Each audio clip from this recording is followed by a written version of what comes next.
Hello and welcome along to another episode of this FM22 One Club story from Hemel Hempstead Town with me, Daniel. It's part 68 of the Tudor Times today, and we're back in a pretty remarkable finish for the Championship season. It's classic, really. We face Cardiff, who are directly below us on the same number of points, and then Blackburn, who are 5 places below us in the bottom half, but only 9 points behind with 8 games to go. And if you look at the table, it's crazy. 15 points separate first and 15th. 17 points down to 17th. It's just silly. And bar the 3 clubs at the bottom, it is a very tight division. The good news is we're safe. The bad news, we are dropping down after that positive start. So if you're looking forward to seeing if we can get back in the playoff mix or whether we ultimately fall away in disappointment, then please do put a thumbs up on the video and subscribe down below for daily FM22 content. We had the final video in this week's mini training guide series earlier today, so please do click in the eye above to find that one. There's also links there to the Twitch channel, the football podcast, and the head coach, of course, where we've got regular content. And the good news on this front is that the bank balance is looking good. So hopefully this summer is going to be a big one in this series too. We have been hampered by injuries a lot this calendar year, particularly Ricky J. Jones, who's just not been able to put games together.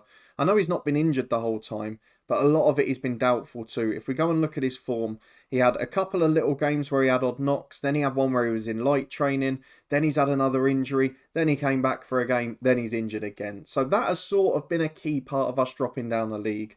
But there are positive signs too, which we'll get to in a moment. We had a big transfer deadline day, as you know, but since then, the schedule has not been great to us. It's been a very mixed bag, a lot of draws, which has been the main feature of this calendar year for us. We haven't been able to keep that defensive record we had earlier in the year. As a result, scoring 2 goals hasn't been enough in a number of games. You were with me for the last clean sheet, which was a 0-0 against Forest with 10 men. And that was the last clean sheet, because in the 7 since, we've conceded in all of them. The first one, a win to start the month, was away at Hull. Leon Bullock scored the opener before Stutter, the big January deadline day signing, scored on his debut with a winning goal. We then drew at home to Huddersfield, Albie Armin getting one. A late cancellation was scored by Morgan Whittaker though, a hero from last year's head coach series. A 2-2 draw followed at home to Sunderland, another late concession after Rodell Richards had got a brace. A 2-0 defeat against Bournemouth was comprehensive despite them struggling this year. A 2-2 draw at Reading without Egan, of course, who was on loan from them, but Doyle and Arthur Reed, 2 of the other midfielders, got the goals that day. Before we started March with a victory, just as we did Feb, 3-2 against Sheffield Wednesday. We're actually 2 down here in 13 minutes, but we really berated the lads. We actually changed a few of the tactical duties, and Kamari Doyle, Rodell Richards and Arthur Reed sent us into half-time ahead, and we actually managed to hold it, which was more impressive given our recent defensive record. We followed up with a 1-1 draw away at Burnley in the last game. Ronnie Stutter getting another goal. Been a bit of a slow start for him, but he's not really played with Ricky yet, which is going to be the test of how good we can be. So we've got 2 games to end this month. We've got a big 6 or 7 coming up in April. And then we've got Charlton at home and Derby away, the final 2 games of the season. The side that battered us in League One last year, and the side we're managing on Twitch. So that's going to be a fun last episode on Sunday. And it might well be playoff contention just yet. The only way to find out is get through these 2 games. The first one is away at Cardiff. We're on 59 points. We've got a game in hand, but that's against the top team in the league, Fulham. So we're basically neck and neck. We could not be more similar. We've got a better goal difference, but we're missing our star striker. So let's pick our 11 and see if it's good enough to win in Wales. And this is the side we've gone for. Because of that Fulham fixture being delayed, we've had a couple of postponements this year, still being at Kenilworth Road. Hopefully something that will change with the money going up. It does mean that we've got a few injury concerns, or more fatigue issues, I guess. Ricky's out injured. He is due to be 2 days, so should get a game for us after the international break. Thornley and Bennett Sharif need a complete rest, so it does mean we're 3 or 4 short. But we've got G-Cock between the sticks. McDonough's in at right back. Mateus will be on the bench for this one. Armin over on the left with Doyle and Taylor at centre half. We've got Egan, Alador, Hamilton, Reed and Bullock, the midfield diamond. Richards and Stutter partnered together up front. And on the bench, Kamoy Richardson starting to get fit again. The young January signing Mateus on board. And we are looking pretty good at the moment. Kamari Doyle's been in decent form. He's a good game changer if we need it. But for now, it's just about keeping people fit and keeping ourselves in the mix. Because if we could nick a top 6 place, it would be one hell of an achievement, wouldn't it? So let's go to Wales, get into the game against Cardiff. Fingers crossed, we we can get some form of positive result. And here is the side that we'll be facing today. Ruben Colwell and Joel Bagan, two of the star youngsters, still at the club. Perry and G still there on the bench, and there's a few other good players too. So let's tell the lads that the pressure is on Cardiff. It's not, but we're going to tell them that it is. And hopefully we can just hold out for a point at least. While we've got Ricky out, it's about not getting outscored.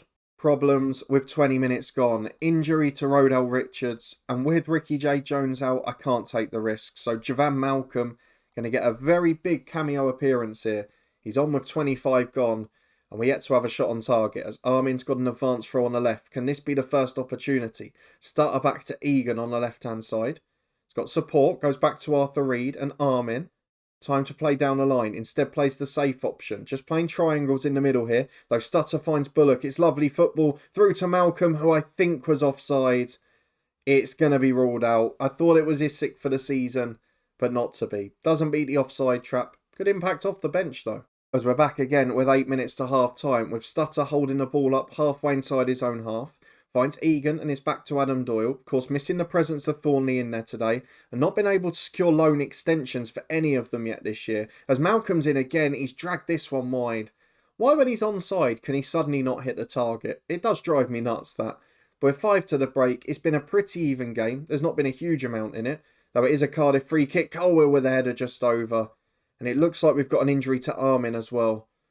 I saw a little alert about him coming off too. It can't just be fatigue. As Stutter puts the ball up towards Malcolm again. Bagan defends it well. It's out to Rashawn Williams and Teddy Jenks. Wide to Hall, the right back.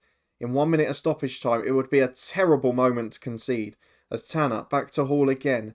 Just hold firm for the 10 seconds, will you? Over the top to Hall. He's 1-on-1. It may not happen. We need G-Cock to the rescue. And he holds well. Not only did he save it, kept it in his grasp. Excellent goalkeeping as we reach half time. And it looks like we're going to be forced into a second change. We're going to tell the lads they can win it. They're doing decently so far. But we're going to have to replace Armin with Paul Thornhill. With that done, 2 changes lost due to injury already. Not going to be much chance to freshen things up in the last half an hour. Well, 65 minutes on the clock. I'd normally think about changes at this point. You can see a couple of tired legs. We have got 2 weeks off after. And Arthur Reed has been the worst player. So I'm going to take him off. He's going to be replaced by either Richardson or Hazeman. It's going to be Callum Hazeman. I need fitness. I need reliability.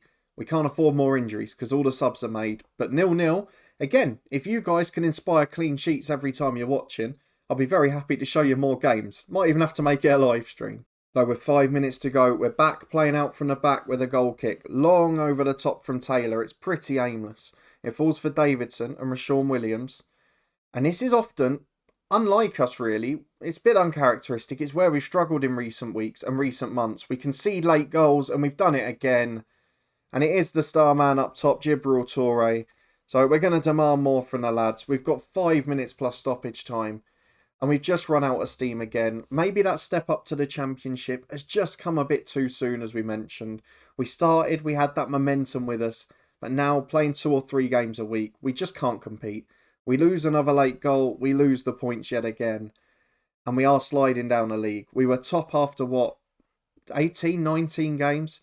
And now we're barely in the top 10. It's so remarkably similar to Luton's real life season in 05-06, I can't explain to you. The season after that, they got relegated. We'll be hoping that doesn't repeat itself here. But for now, our priority is to bounce back after the international break against a very good side in Blackburn.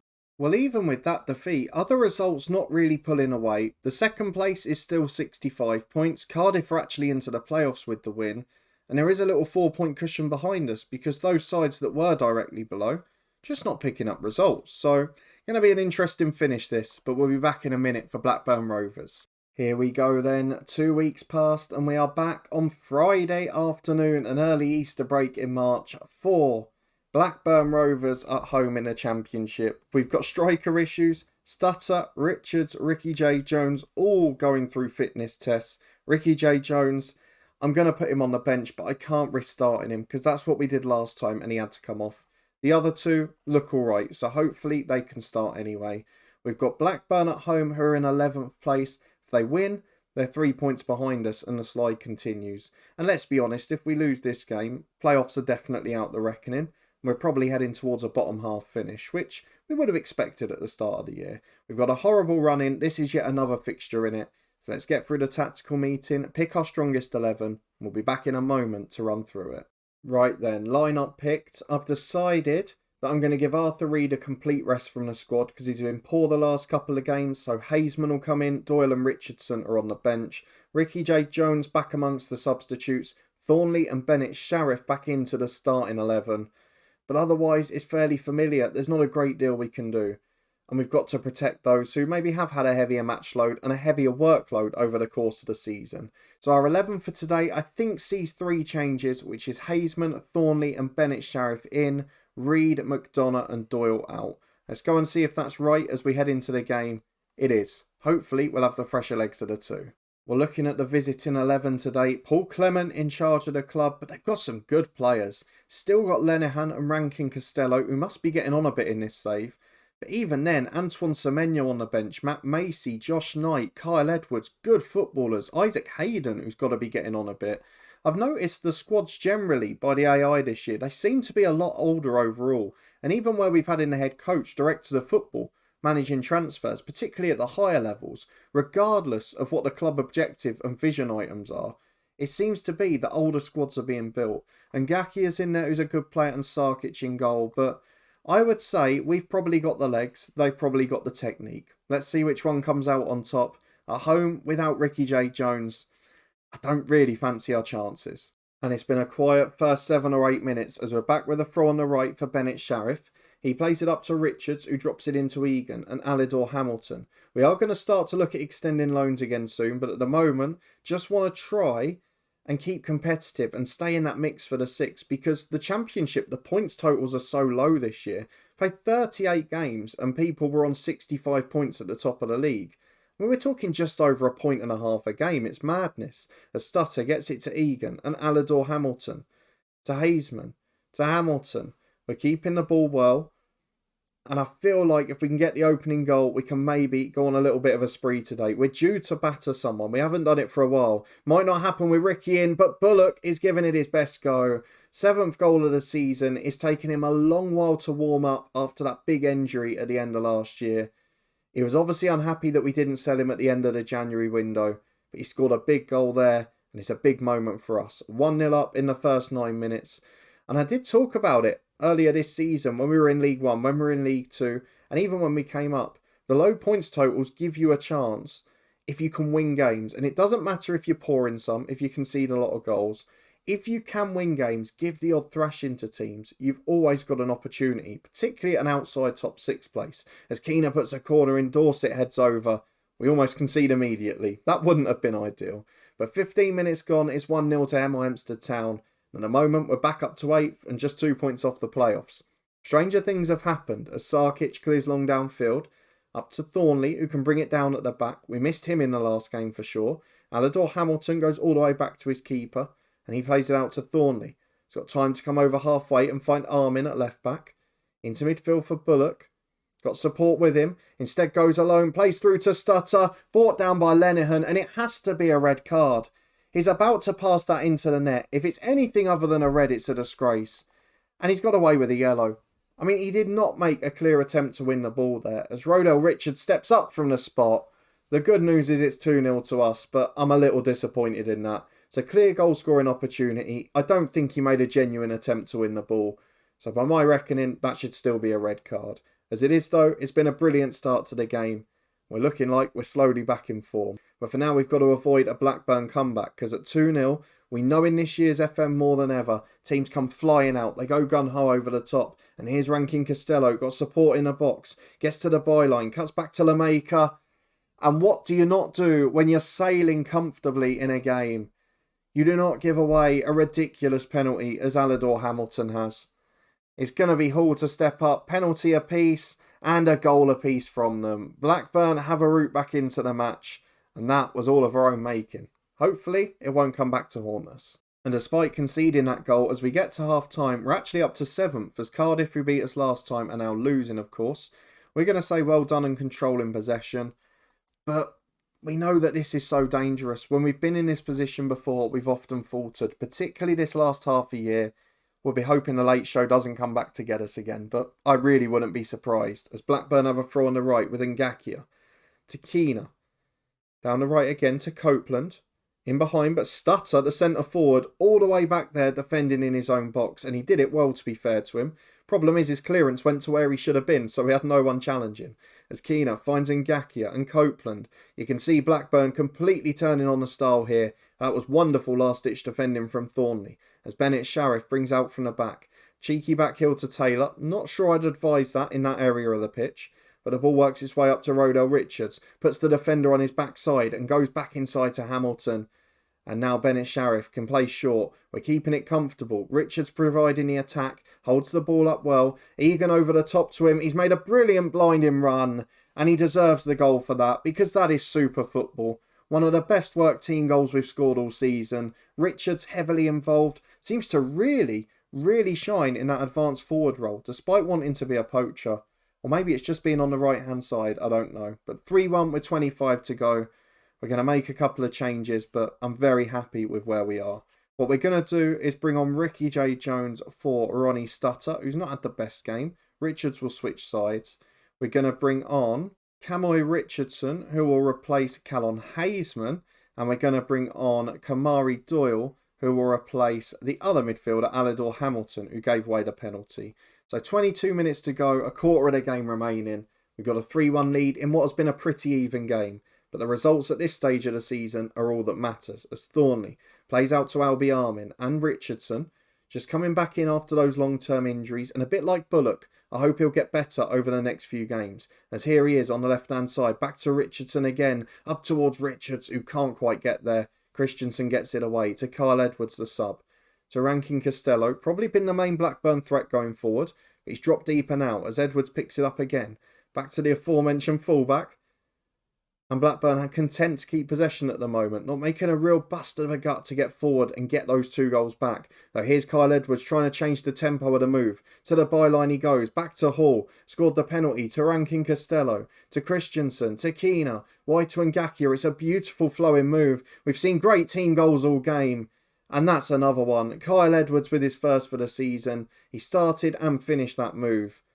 And that was just as good as our third goal. Absolutely stunning football. Again, we're ropey at the back. We're conceding goals. But at the moment, we're just about outscoring. As Edwards picks it up again. Goes all the way back to his keeper. Probably won't be a big popular figure with the Blackburn fans for that. But has been a bit of a shining light for them since coming on. As Costello down the left to Edwards. They look very comfortable on the ball here. And they look determined to get back into this game. I would not be happy to put my money on a Hemel Hempstead win at the moment, as Edwards turns his man again to Hall. To the byline he goes, back to Edwards, to Rankin Costello. They're all over us again. It's the same pattern. Keena wide to Ngakia, support in the middle. Hall's there. 3-3. Problems. Defensive claps yet again. I don't think we're going to even hold on for a point at this rate. Unless Blackburn drop their shape here, we're in big trouble.